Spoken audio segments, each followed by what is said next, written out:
Guatemala has announced plans to relocate its embassy to Jerusalem, following in Washington's footsteps. President Jimmy Morales confirmed the move from Tel Aviv on Sunday, days after Guatemala voted with the U.S. against a non-binding United Nations General Assembly resolution on the matter. Today I spoke with the Prime Minister of Israel, Benjamin Netanyahu.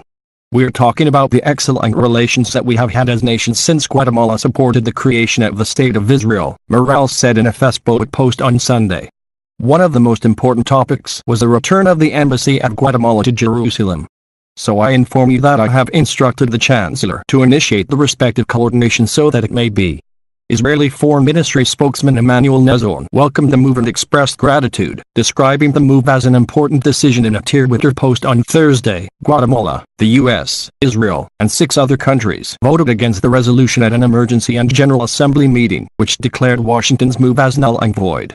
Previously, Morales told local news outlets that his country has historically been pro-Israel. For 70 years we have maintained relations with Israel, which has always been our ally, he had said. Despite threats by the U.S., a majority of unmember states, minus 128 members, voted in favor of Thursday's resolution.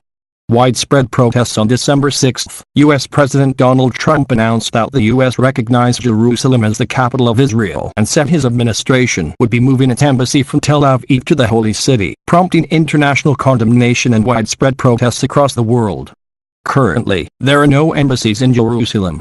The status of Jerusalem is extremely sensitive and is one of the main sticking points in efforts to resolve the Israeli-Palestinian conflict.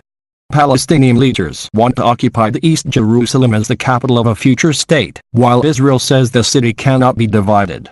In the occupied West Bank and East Jerusalem, demonstrations have been met with violence by Israeli forces, who fire live ammunition, disperse tear gas canisters, and carry out a wave of arrests against protesters. More than 2,900 people have been left injured and more than 500 have been jailed. In the Gaza Strip, several Israeli air raids killed at least 6 people and injured many others. In total, at least 15 people have been killed across the occupied Palestinian territories in the last 3 weeks. On December 13, Muslim leaders from the Organization of Islamic Cooperation, OIC, declared that East Jerusalem is the capital of Palestine. The pan-Muslim body called on the international community to follow its example by rejecting the U.S. stance on Jerusalem as dangerous, and called on the end-to-end Israeli occupation of Palestine.